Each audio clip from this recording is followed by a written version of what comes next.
I've already got 2 or 3 people in the chat, so they should be able to check really Okay. quick if the sound is good.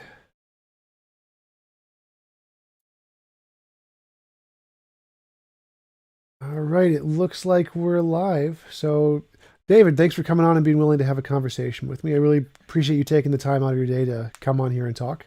Would you mind telling us a little bit about yourself before we get started? Sure. Thank you, Tom, for having me. It's a privilege to be on. My name is David Wilkinson. I work at Durham University, where I'm principal of one of the colleges, and I teach in the Department of Theology and Religion. My background is as a theoretical astrophysicist. I worked in cosmology and star formation, and then moved over to theology, and I teach theology a little bit these days. Cool. So, I'm an atheist, by which I mean I believe there are no reasons to believe in the existence of a God. Could you tell me what reasons you believe there are for belief in a God? Then I'd like to tell you my position on those reasons and hear your thoughts on my position. Yes, of course, Tom. Let me start with three things which I think I find compelling evidence, but not proofs in any way. The first is something about pointers from the universe, and this goes back to my earlier training and career as an astrophysicist. There were a number of things that, as a scientist, struck me not as classical proofs for the existence of God, but something about whether there's a deeper story to the universe which is worth a conversation. For instance, the nature of the laws of physics, the fact that at the heart of the complexity of the universe is simplicity, elegance, beauty in the laws of physics, that they're universal, and indeed that they're intelligible. So Albert Einstein famously said the most incomprehensible thing about the universe is that it's comprehensible. Now, that for me begs a deeper question, not just for me, but a number of the scientists who I continue to work for, who wouldn't call um, themselves Christians in any way or other religious faith communities. But where do the laws of physics themselves come from? For me, science assumes the laws of physics, it doesn't explain them. So there's something about the laws of physics. I think then there's a pointer about a sense of the anthropic balances in the laws and circumstances of the universe.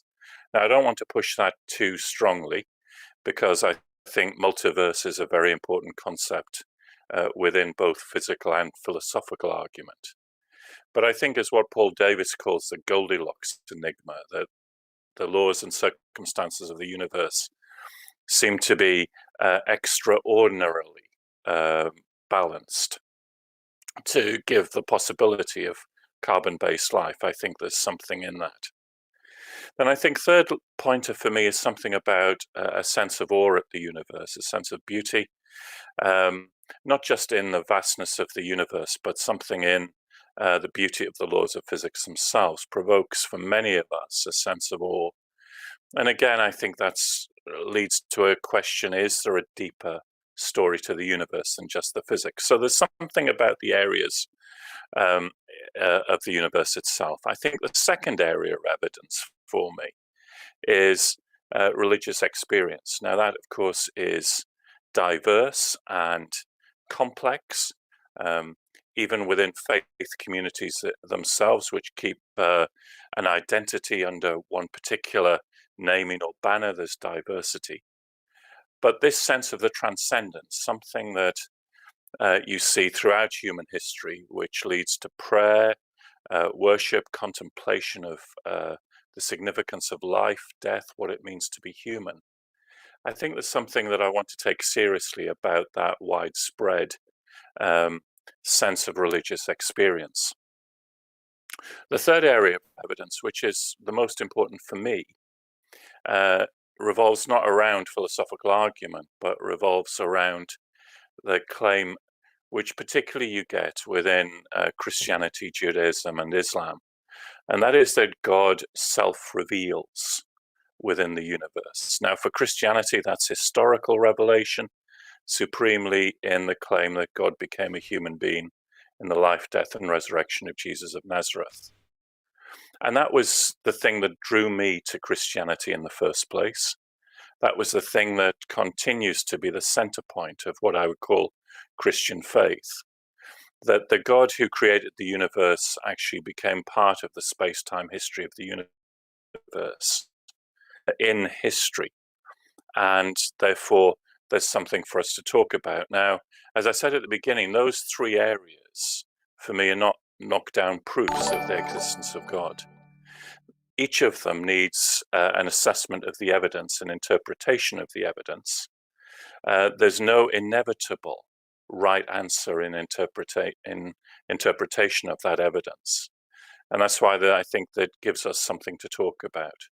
So those are the reasons that I would put as the basis for belief in God. And of course, as you might expect, as a person from the Christian faith, I'd want to say that for me, there has been a personal experience of the transcendence of God, which makes a difference to my life. So those are some of the areas for me.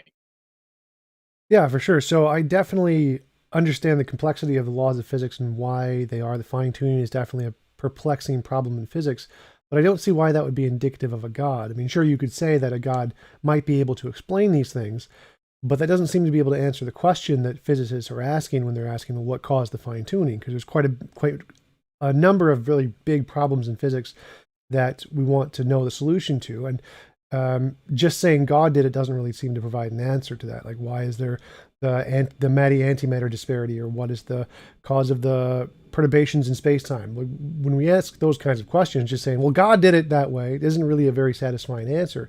And so physicists seem to prefer more physics-based answers with combinations of different principles, particles, and laws, like the multiverse or string theory and M theory, and those kinds of theories, because they can provide more specific answers to the questions that we're asking about the fine-tuning constants and the laws of physics. Whereas just saying God doesn't seem to be able to accomplish that. So it seems like, from my perspective, that the answers provided by physics are far better answers, whereas the answer provided by a deity doesn't seem to be an answer at all, because it's not answering the questions we're actually asking when we're talking about fine-tuning. It just seems more like a kind of assertion. I think that's fair, and I agree with that in large part, because that's why I was careful to say that I don't think fine-tuning can give you any proof of the existence of God. And as you well know, design arguments traditionally, as they go back, were criticized by David Hume quite rightly, that even if you have a fine-tuning argument or a design argument, even at the very least, if it tells you that there may be a creator, it doesn't tell you anything about that creator or what that creator could be. So I want to say that actually, for me, the God explanation of fine-tuning is not an excuse to get away from the continued work of the physicist. So as a physicist, I want to keep pushing the questions. I want to keep asking, where does the fine-tuning itself originate from in terms of a scientific explanation? Just in the same way that if some of my religious believer friends would want to press the temporal form of the cosmological argument and say, well, our laws of physics break down at 10 to the minus 43 of a second, that must be God. I mean, that's a cop-out for me, because I think, as you rightly say, we've got possibilities, perhaps with M theory, and that allow us to explain that. But I think where the key is, I think there are two things which are worth a deeper discussion about it. The first is that you can trace these things back, but you're still left with why the laws of physics are the way they are. So that even if you say there's a quantum fluctuation in a vacuum which leads to a small expanding region which is inflated by the theory of inflation and becomes a Hubble universe, you're still left with, where does quantum theory itself come from? Where does general relativity itself come from? So there's that sense of where the laws of physics come from, which is still left as a question. And for me, that's an area of metaphysical, philosophical, theological question, rather than simply a scientific question. And therefore, there is a limit to science, but not within its own territory, because I want to push through so we might get a full explanation of the first 10 to the minus 43 of a second, and a full explanation of the Goldilocks enigma. But that's still going to be dependent on the physical laws. The second thing is that there is, I think, alongside questions of physical explanation, I think there are questions of purpose and value, which again are philosophical, metaphysical, discussion. It's not a thing that physicists themselves um, have the answers to. They're fascinated by them.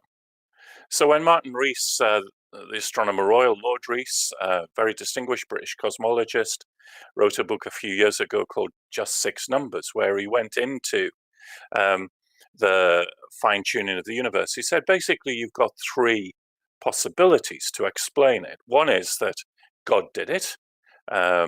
Second is that that actually you don't ask the question at all. You just say, well, this is a very interesting universe. It doesn't need explanation. Or you explain through multiverse theory.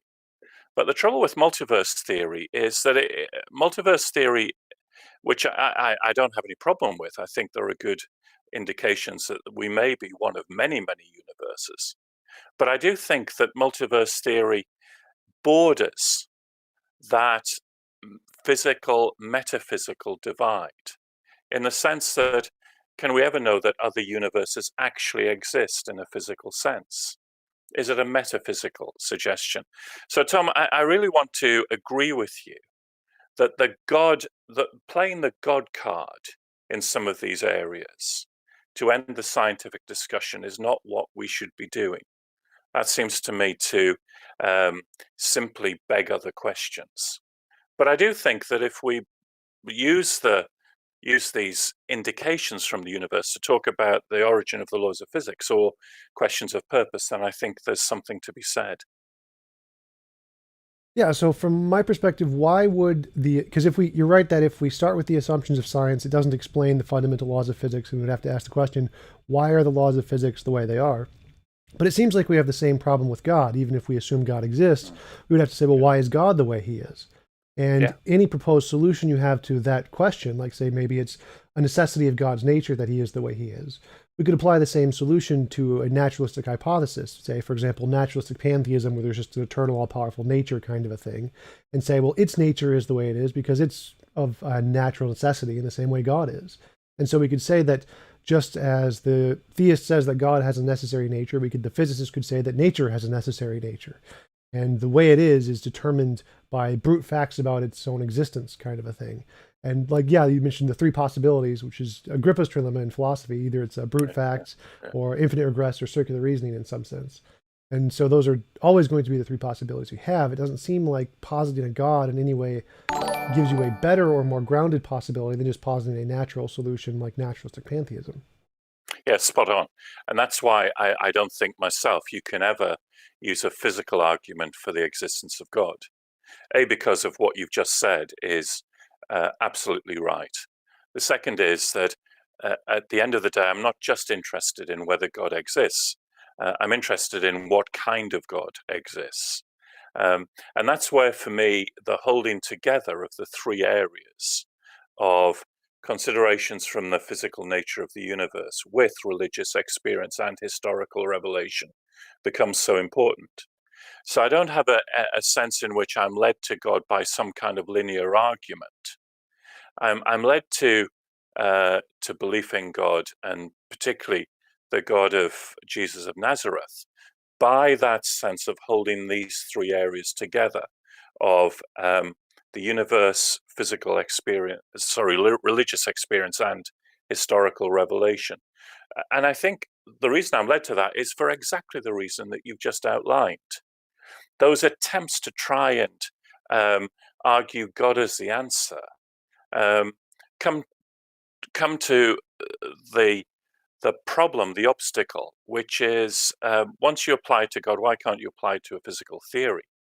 And just those. Sorry to stray back to the cosmological argument in temporal form, but of course, the 7-year-old who said to me the other day, quite rightly, but who created God?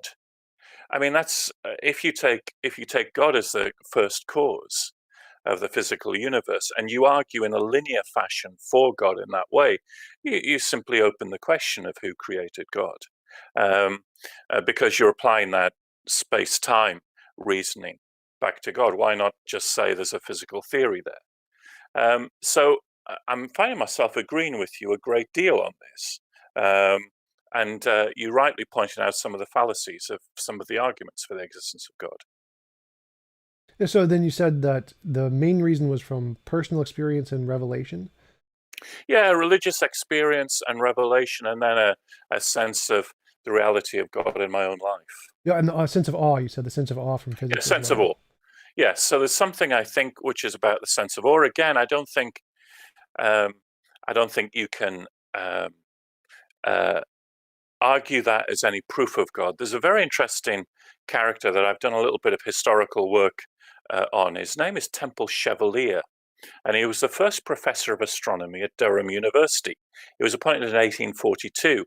In those days, he was professor of astronomy, professor of mathematics, and professor of Hebrew, all at the same time. And Temple Chevalier was an astronomer. He did work on sunspots. There's a crater on the moon named after him. He's not terribly well known, but he wrote in the 19th century a book. He was a contemporary of Darwin, which makes him even more interesting. He wrote a book in the 19th century, which was really a kind of, wow, look at that book. So he took his astronomy and he coupled it with his Christian belief. And he went through a number of things about the universe and what was known about the universe in the 19th century. But interestingly enough, he wasn't the kind of classical person that you read in the history books of the 19th century who tried to argue for the existence of God from design. He simply said, isn't the universe interesting? Isn't it fantastic? Isn't it mind blowing? Now, he says, I happen to believe that this God that I believe in has revealed himself in Jesus Christ. Let me bring that into the conversation. And so he wasn't simply using the design argument in its own isolated way. He was bringing it into a conversation with his theological view. And for me, these things do hold together rather than being separated apart. How so? How do they hold together? Because from my perspective, a sense of awe can be explained biologically. We get senses of awe in all kinds of silly things, like looking at cat videos on YouTube. I wouldn't say that those would be indicative of a God any more so or less so than the physics argument. Same Yes, with the meaning yes. and purpose that you mentioned. That seems like those could be explained biologically, or even as a naturalistic law that we haven't discovered yet. Why would we need God, or why would that indicate a God any more so than a naturalistic hypothesis? Again, I'm not wanting to resist a naturalist hypothesis in the sense of, um, if I look at a cat video, which I never do, but if I did, and I laughed at it, then I would be fully open to a neuroscientist coming along and saying that I can explain the firing of the neurons and the way that memory is related to the brain's forming concepts of humor and concepts of the world as it is, and actually giving a natural explanation for what was happening when I was watching a cat video. But Donald Mackay, who was professor of neuroscience at Keele University, forgive me, Tom, most of my illustrations are from the UK context in this. Mackay was one of the pioneers in neuroscience at Keele University. And Mackay used to say, you've got to be careful of the nothing buttery fallacy. That is, be careful that if you have a natural explanation of something, you don't simply say it's nothing but that. Now, it seems to me that we can and we want to pursue the way that our brain and our understanding of the universe can be explained in biological, physiological, psychological terms. But is there something more to it than that? And therefore, there may be a complementary understanding of this in terms of religious significance. Now, uh, hear me right in this. I don't want to go purely down the Stephen Jay Gould line and talk about Right. non-overlapping magisterium. Yeah. I don't want to say that the two are simply my theological belief and my scientific belief are completely independent. And I believe one thing on a Sunday and believe something else Monday to Saturday. And in a sense, that's how I hold it. For me, John Polkinghorne, who was one of my teachers and mentors, talked about the nature of dialogue, that these things are held together by critical conversation with each other, that science poses sometimes difficult questions to theology, and theology poses difficult questions to science. It doesn't always give answers.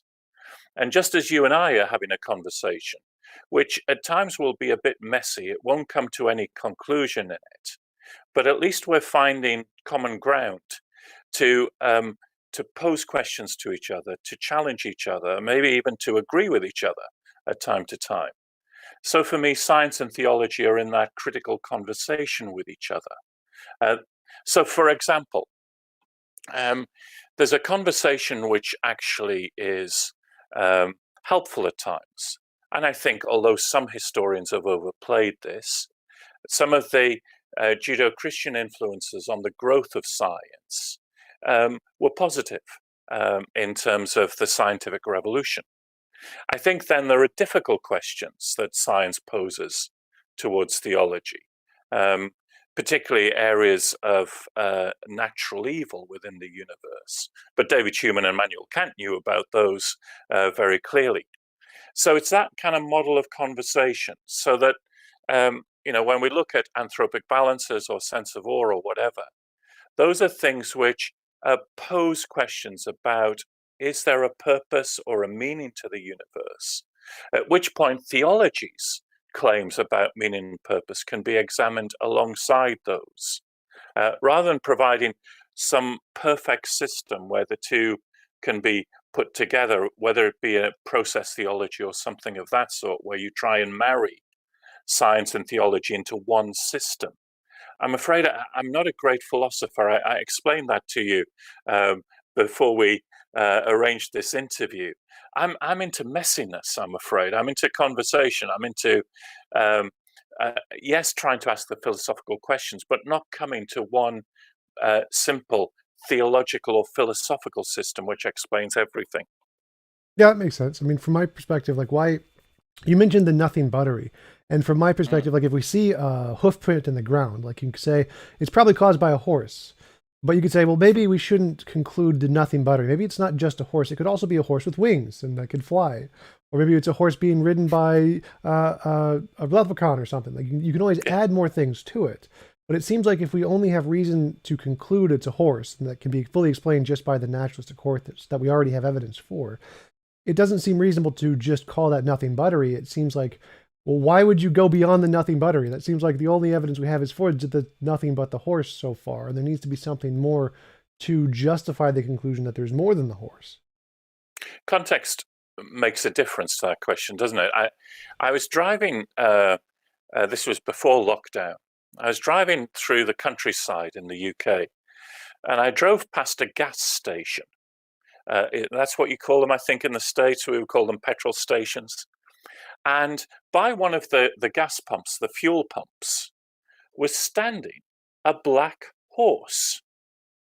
Now, as I drove past, you can imagine my surprise at seeing the horse.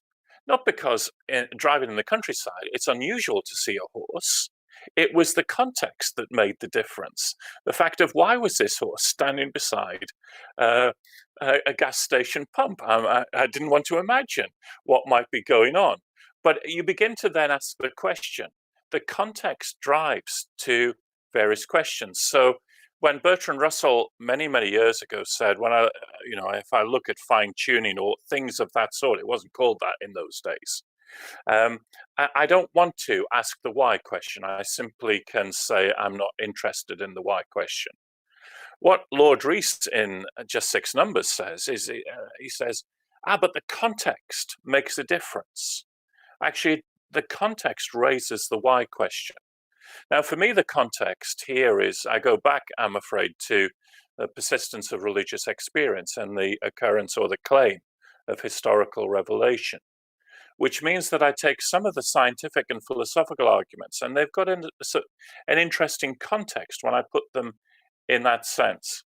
So agree with you again that simply from a footprint, a horse print, footprint of a horse. You can add on a lot of things.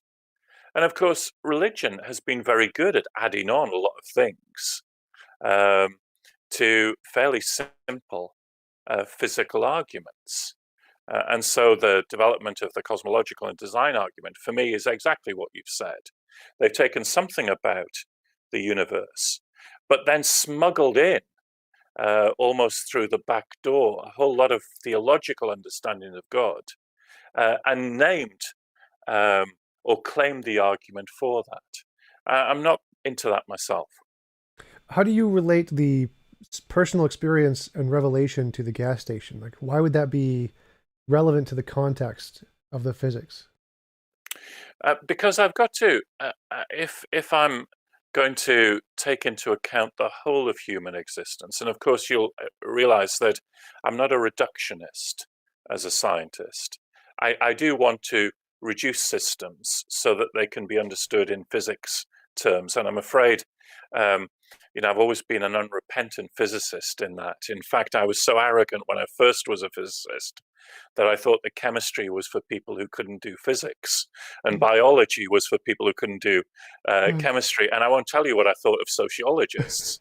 I mean, now I've repented, and I've come to see that actually human experience of the world is very rich, and complexity adds new layers of understanding to it.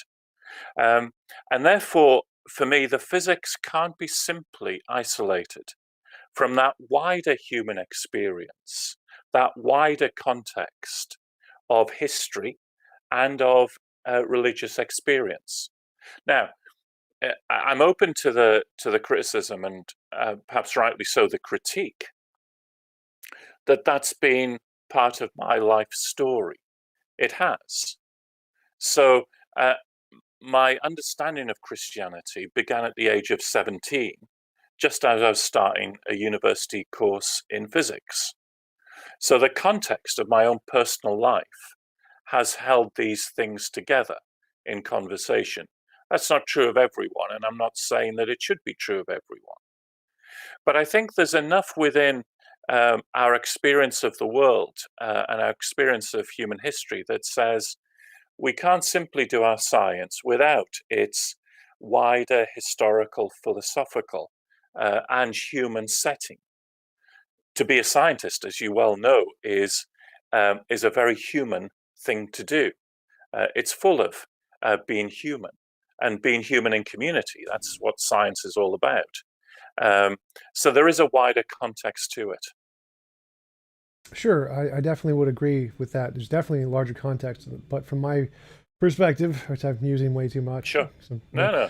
So am it's I.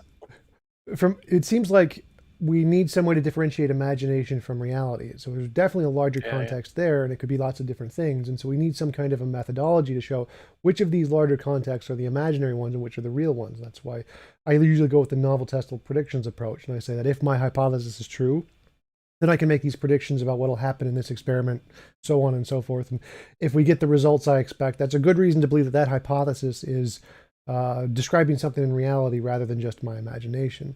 And it seems like the only kinds of hypotheses that have ever been able to successfully do that seem to be naturalistic hypotheses. And when you add in a god of some kind or a supernatural agent or anything more than that, it always seems to be unable to produce the same kind of results of just purely naturalistic hypotheses.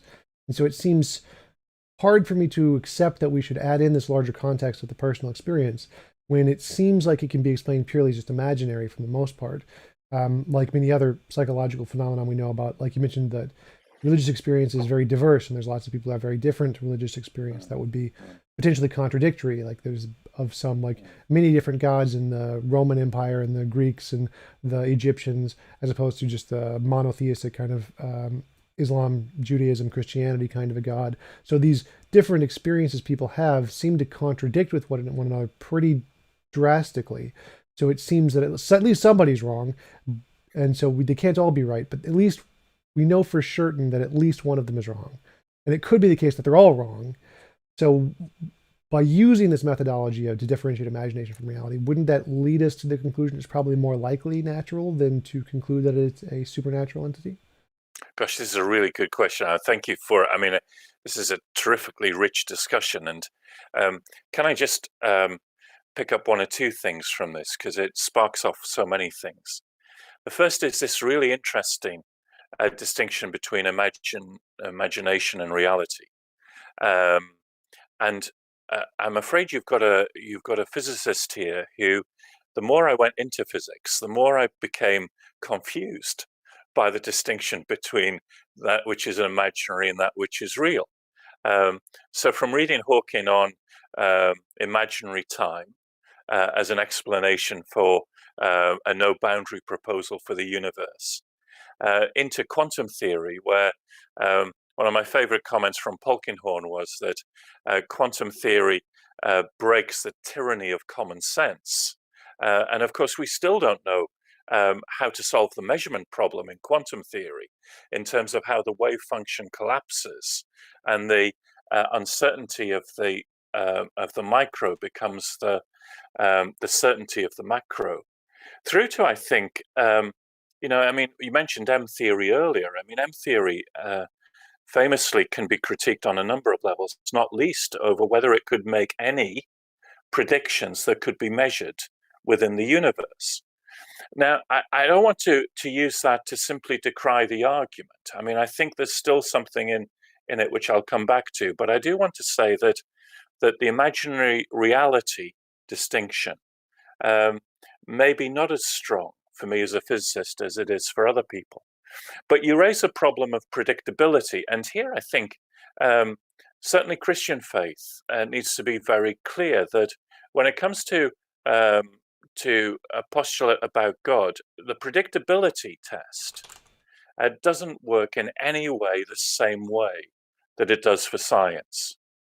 And so those tests which have tried to do scientific experiments on the efficacy of prayer, for example, by having a group of heart patients where a group of people pray for one group and not for the others, which, I mean, to be honest, I find morally dubious anyway. But that kind of trying to predict whether prayer works, or the sense that you can predict future religious experience. Hold my hands up and say, absolutely. It doesn't work in theology in the way that it does in science. I think within theology, the predictability becomes whether the postulate fits many different observations of human experience, not just the universe, but is it consistent with historical revelation? Is it consistent with religious experience? And then rightly, the third kind of thing I take from the point is that the questioning of diversity within religious experience. So that is it consistent with religious experience? Well, I think it's probably the existence of God is consistent with the envelope of religious experience. But you've got a far from normal distribution of religious experience going on. I worked as a physicist for a short time in India with a number of Hindu colleagues, and was struck by just how complex within Hinduism itself is the description of an experience of the divine, all the way from streams of Hinduism which actually don't have any concept of divine at all, right through to monotheism and systems where there are many divine personas within it. And so even within Hinduism itself, there's this great diversity. And I think for me, one of the issues has always been, and I don't have an easy answer to this, the wide diversity of religious experience, and particularly the way that that leads to the growth of so many different religious institutions and structures. But I do think that there is something about encounter with the transcendent, which is consistent with the prediction that there is a God. But of course, we're back to the question, what is the nature of that God? Because unless you start to define the nature of God in some way, is God simply a giant turtle who starts the universe off? Well, if you simply use the term God, you can fill it with just about anything you want. And that's where the diversity within the religions becomes really interesting, because each are attempting to engage with the question of what is the nature of the transcendent that they're encountering. Sorry, that's not a simple answer to what was a very rich question. But if we were to have 3 hours on this, those would be some of the areas that I'd enjoy talking with you about. Yeah, for certain. I definitely agree with you. The perplexing nature of physics, imaginary time using vectors and imaginary numbers as trying to Yes, explain yes, the universe, and yeah, the different qualities of quantum mechanics, like the collapse of how it can go in infinitely different ways in the Feynman diagrams. absolutely. Yes, yeah, Like yeah, actual infinites exist, yes, for certain. yeah. Now that's where I mean, I think that I think the imagination is sometimes within the way the use of the imagination within science is fascinating, isn't it? Michael Polanyi, great philosopher of science, talked about tacit skills, and he picked up on the use of the imagination or even the use of intuition in theory formation. So why does Einstein get to E equals mc squared by saying the speed of light should be the same in all frames of reference? And Or time even more, bends. Imagine that yeah, time bends. that's right. That's right. Or even more bizarrely, how does Kekule have a dream about a snake which swallows its own tail and say, oh, yes, that must be the benzene molecule and the way that carbon is in a ring structure? Polanyi made a lot about the creative imagination within science. And certainly within my area of cosmology, and particularly with people like Hawking, you saw a creative imagination extraordinary. Now, what was interesting, sorry, I'm getting carried away by this. What was interesting about Hawking was if you then ask what kind of philosophical position Hawking had, it's actually really difficult to pin down.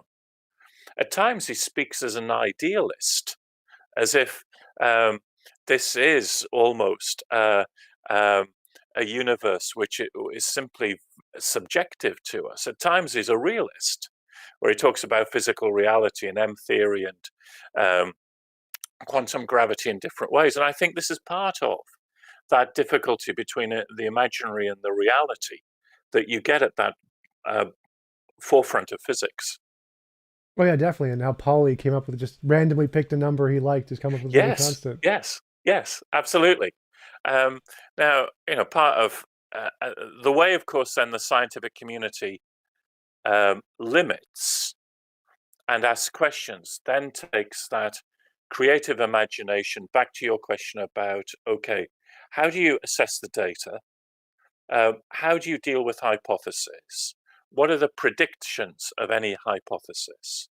So it's not free ranging imagination, it has limits to it.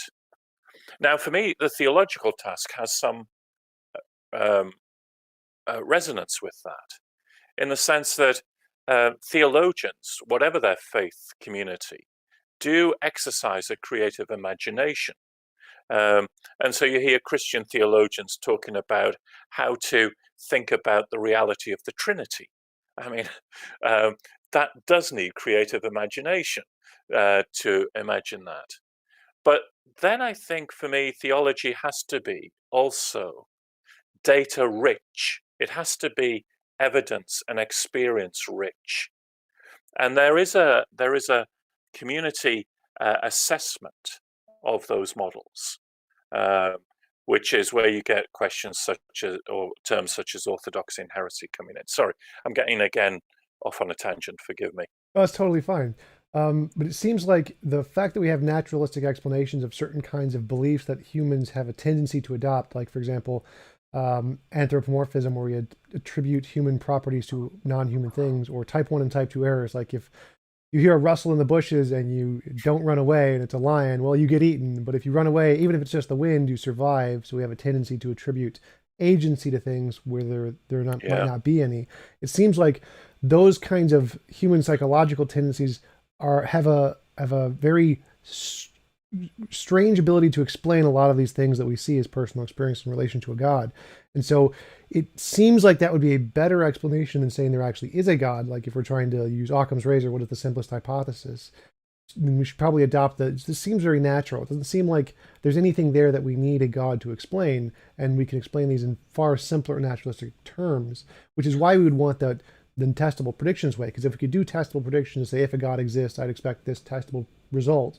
That would provide us something that just the evolutionary biology wouldn't explain. It's something about reality to to cause us to justify the conclusion there's something else other than just biology here.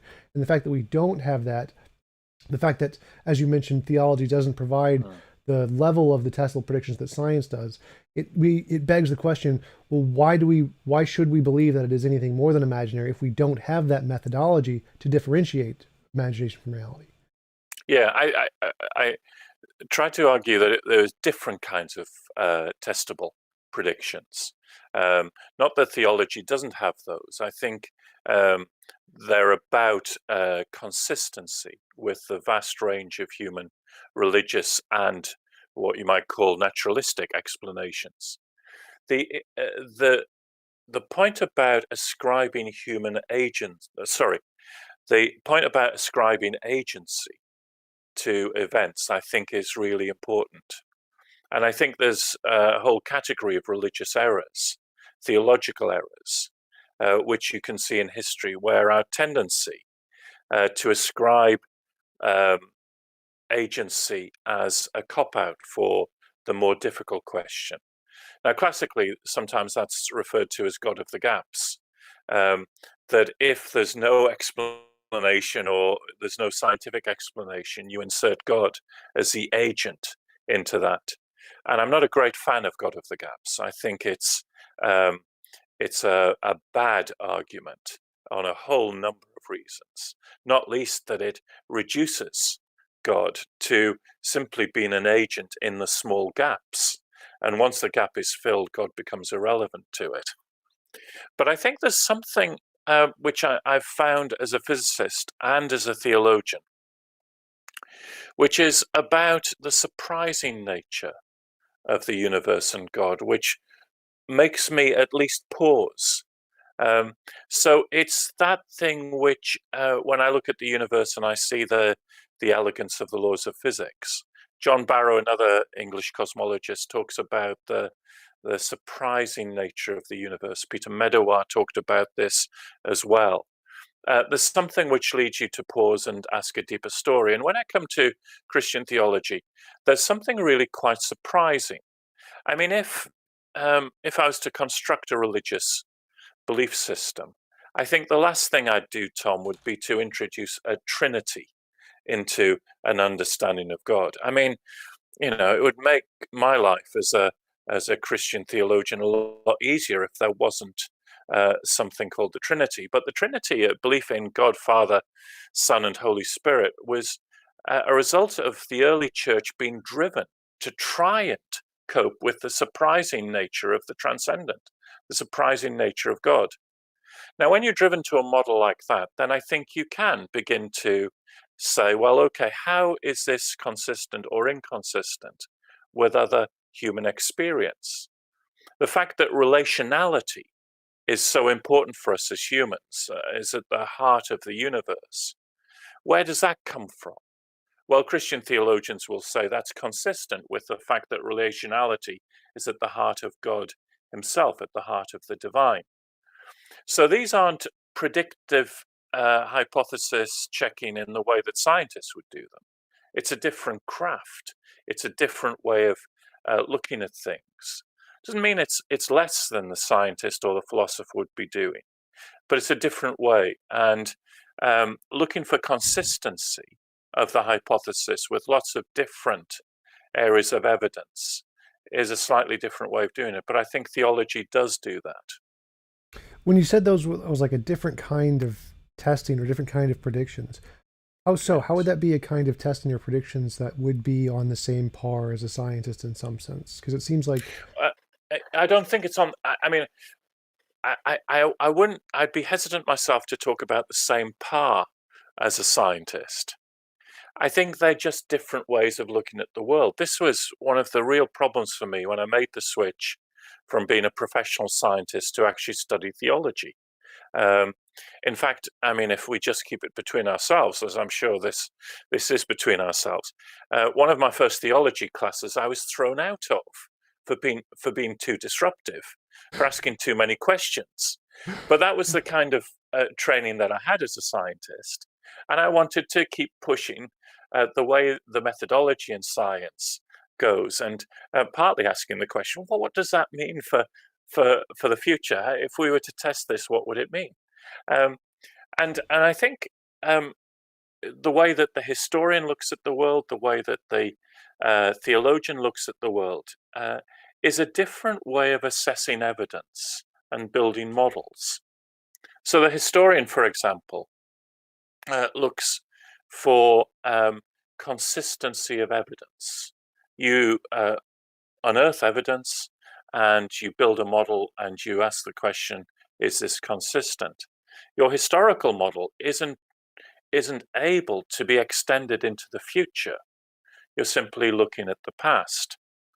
And religion, particularly Christian theology, does a great deal of that. That's why the scriptures, the early church, the church fathers are fundamental to any theology course at university that you might do, a degree.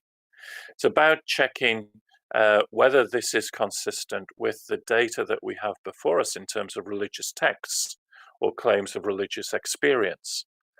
Now, that's a very different way that I would do as a scientist, although there is sometimes a parallel. So, as a cosmologist, you ask me, how do we know that the Big Bang is the best model that we've got? Well, in a sense, I'm partly a historian as a cosmologist. I can't ask a 17-year-old to go into a lab and explode a universe in a Big Bang. I mean, that would be a bit catastrophic. But I can say I've looked at the microwave background radiation, I've looked at the redshift, I've looked at the helium abundance, I've looked at the polarization of the microwave background. And that seems to fit a model of the Big Bang, which is a historical model. So I think it's difficult to extend some of the scientific criteria for truth into the historical or the theological realm. They have their own ways of checking truth, which is more about consistency of the evidence. Well, there's two things that came to my mind there. The first was that the Big Bang does seem to make testable predictions about things like the heat consistency in the CMB and other things about the universe or the galaxy separation. And so we can use the hypothesis that the Big Bang happened to make testable predictions, which can be confirmed. So that seems to be a way that we don't need to purely rely on history to verify the Big Bang. And in the case of history, it seems like historical accounts are only allowed to be used if they already have an empirical basis. So, for example, in history, to quote Mike Lacona, an American Christian guy, Yeah. he says that most historians and biblical scholars hold to it that the study of miracle claims lies outside of the bounds of a historian acting within their professional capacity, then lists a bunch of names and things. The explanation being that history can only establish the truth of claims of things that already have an empirical basis in reality. So like if I said I saw a dog, that would be reasonable to believe because dogs and seeing them is something we see quite often. We have lots of empirical evidence of dogs, their taxonomy, phylogeny, genetic makeup, chemical composition, et cetera, et cetera. But if I said I saw a unicorn, that would not be reasonable to believe because there's no prior background knowledge of unicorns actually existing. Therefore, history isn't able to adjudicate claims that don't already have an empirical basis, like miracles, magic, mythical creatures, the paranormal, supernatural, UFOs. And so when in the historical methodology, you're only allowed to use combinations of things that have already been demonstrated to exist. And you can't use history as a basis to conclude some new category of things exists. And that seems to be the consensus in how history works. In physics, many similar things. Like in physics, you're only allowed to use combinations of verified principles, particles, and laws in physics to make a new model. And then you have to use that new model to make predictions before it's ever confirmed. So even if you hypothesize a new weakly interactive massive particle or whatever, the WIMPs, you can't actually say it exists until you can confirm it in some kind of testable predictive way. Sean Carroll actually just recently posted an article against this. He says we shouldn't do it, we should just go on simplicity. But I totally disagree. I think I love the testable predictions way. Well, I mean, fair, on the first point, absolutely, you're right. And that's why I said the Big Bang is a bit like history, but it's not entirely that, for exactly the reasons that you say.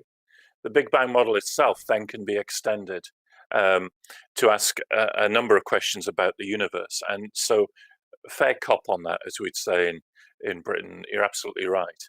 On the second, by the way, I have some sympathy with Carol's position myself, so that's another conversation between us. But I don't myself take that view of history. And I guess the foremost Christian theologian who's argued this in the last few decades is Tom Wright, N.T. Wright, in terms of his professional name, particularly in a book called The Resurrection of the Son of God. Now, Wright actually takes on that view of history and says, actually, that's an inadequate view of history. And his argument is that you take the historical evidence and that drives you to a conclusion. Whether that involves resurrection or magic or unicorns or whatever, you ask the question, how reliable is this historical material? Now, of course, as a scientist, when it comes to, say, the resurrection, I have no idea how the resurrection happened. I mean, that's beyond a mere brain of mine, but it's beyond science itself. But as a scientist, I can, and as a historian, more particularly, I can ask questions about the evidence. Now, not to prove that something exists. I mean, that would just be ludicrous. Or to prove the event of the resurrection, but to say that the interpretation that this was the resurrection of Jesus Christ is more compelling than any other available argument. Now, I'm open then to a provisionality of conclusion. I'm open then to other explanations coming along, or the bones of Jesus being discovered in some tomb in Jerusalem. I'm vulnerable to that. I'm open to it. I'm all right with that, actually. There's a provisionality about that. But I think Tom Wright is right in this sense, that history has to be judged on its own merit, and by introducing into the historical process that miracles cannot happen is a huge assumption, particularly if you take the sense of the attestation to the divine within the human record. Yeah, I'm sympathetic with Carol on the fact that not all physical theories might have physical consequences. And I do love simplicity in terms of physics, and I'm sympathetic to Wright on his view of history on this. Yeah, for certain, I would definitely agree. In certain cases, we can't test M theory. There's no way because it makes every Yeah, possible prediction that could ever be made. So how could you yes, differentiate it? absolutely. That's Uh, right. but in the case of history, it seems like the reason that most historians don't think that we can use that as a basis to come to conclusions of like miracles or magic or whatever is because it's such an unreliable metric. If we look back in history, there's lots of claims of miracles and magic. Every ancient historian made claims of certain kinds of miracles. Like you can see the ancient Roman Sure. historians, Josephus and Tacitus, talking Yeah. about Yeah. the formation of Rome from Romulus and Remus being raised by a wolf, or the historians talking about the adventures of the Greek gods and the Roman gods and how they interact with humans. And every one of those cases we assume is false because there's no corroborating basis for any of them. Why would we say that there's a special case here where we can apply this to, for example, Christianity and use that as a basis to conclude that miracles actually existed rather than just saying, we probably shouldn't believe that for the same reason we don't believe it in a court case. Like if we have a modern day examples, there's lots of actual court cases of people invoking God as an eyewitness or saying that they were killed by magic or miracles or Yeah. witches and Yeah. wizards and Yeah. things. Yeah. And those are all thrown out of a court case because there's no precedent in the legal system for those kinds of things. Well, yeah, but we've got to be careful there in terms of I don't want to argue Christianity as a special case in any way. But I do want us to be confident in our ability to be controlled by the evidence. So in part, the God made me do it in the court case um, can be easily demonstrated by other evidence that's around at the time. Now, you mentioned earlier another interesting contemporary aspect of this, which is the existence of aliens or UFOs and the claims that people have been abducted or have met aliens, that we've seen flying saucers. And I hesitate to say, but I've been interested in this for a number of years, both for the scientific and the religious aspects of it. What I don't simply want to do is come to such claims and say they have to be false for a number of reasons. The first is, it may be that there's extraterrestrial life elsewhere in the universe. I think the scientific arguments are finely balanced. Secondly, I want to ask questions of people's real experience. And so simply not to dismiss it, but actually to keep pushing the question. So, for instance, when I read a survey that 3 million Americans will claim that they've been abducted by aliens. Well, I want to ask a question about that, if you'll forgive me, Tom. And the question is an obvious one. Why would aliens want 3 million Americans in that sense? But I mean, that's a question to push with people. And I want to ask people, about the observational evidence of UFOs. And we know that 99.9% of them are various natural phenomenon. Probably the other 0.1 is as well, but there's an immediate explanation of it. But I want to take the evidence seriously rather than simply dismissing it from the start that this can't be alien, because it just maybe. And please don't say that I'm saying that we're a visited planet or anything like that. I simply want to be open to the question.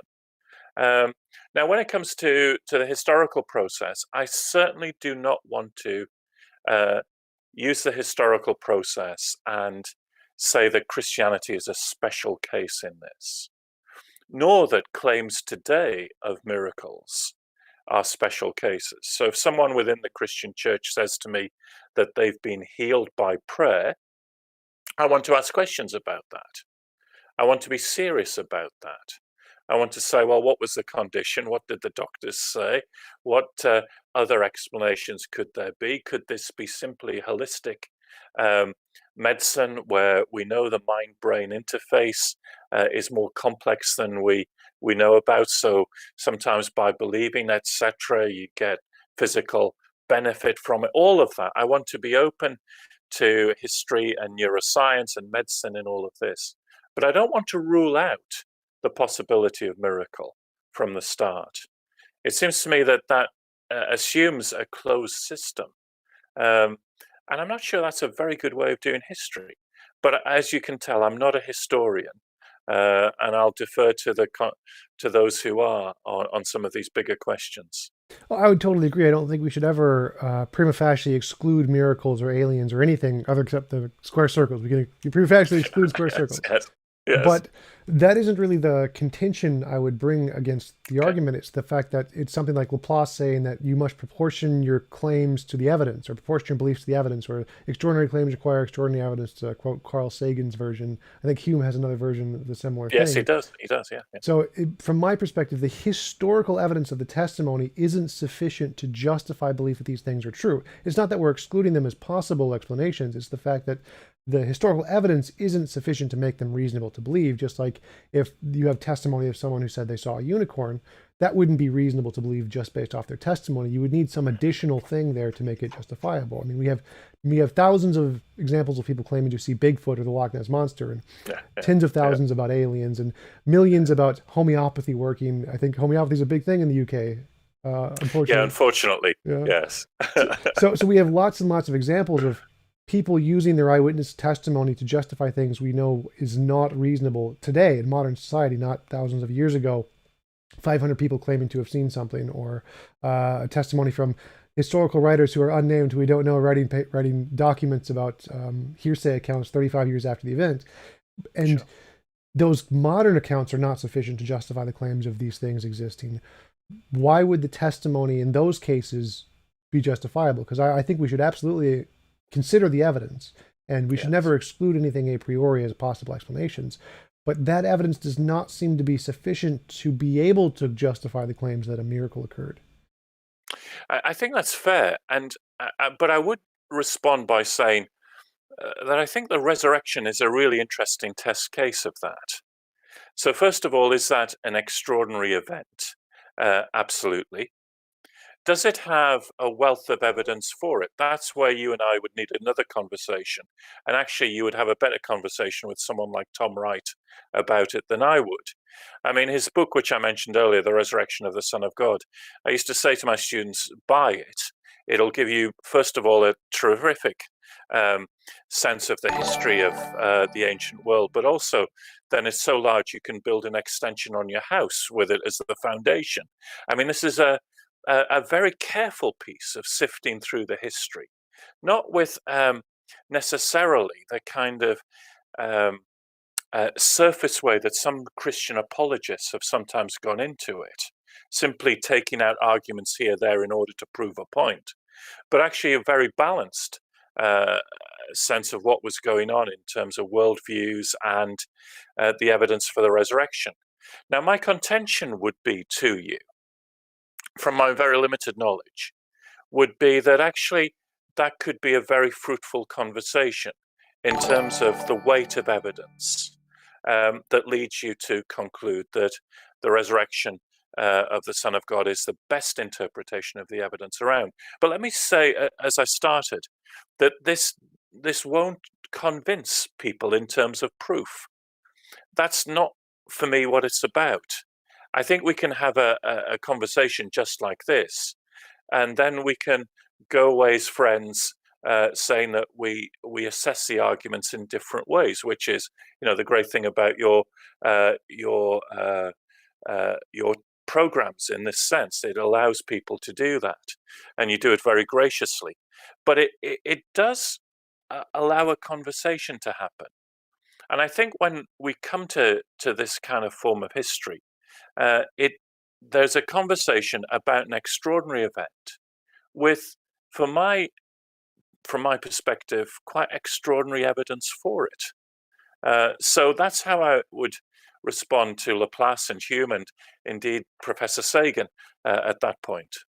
Yeah, absolutely. I think that's interesting response. I definitely agree. I think that's definitely an important conversation to have about history and what would qualify as evidence. We've been going for about an hour, and you said that was about how much time you had. Do you have time for a few questions? I have, but very briefly. Okay. I need to be elsewhere in about 5 minutes. Okay. Is that all right? Absolutely. You can tell me when you need to go whenever. So, yes, of course. Lord Jeffrey asked, did you feel like God existed before choosing Christianity?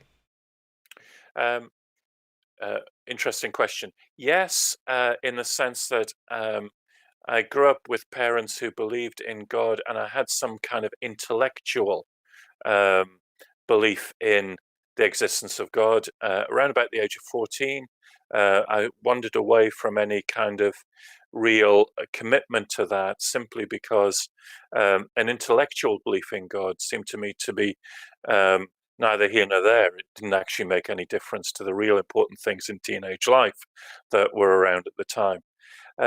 It was a subjective experience of the presence of God at the age of 17 that translated that kind of general belief in a guy with a grey beard sitting upstairs, setting the universe off, to a God who was present and extraordinary in the midst.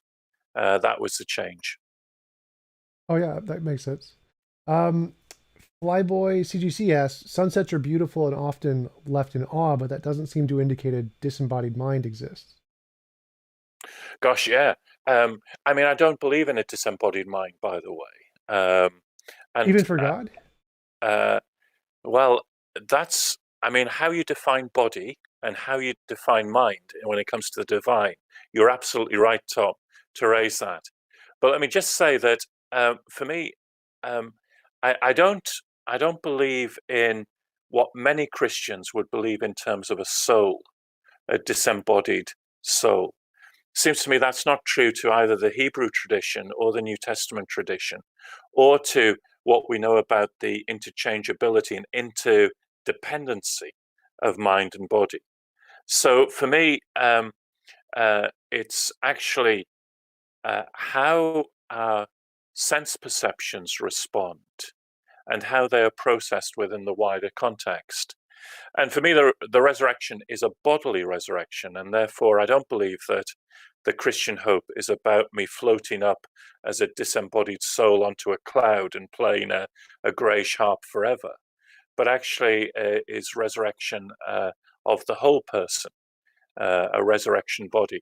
But that's a huge area. Forgive me for not fully going into it.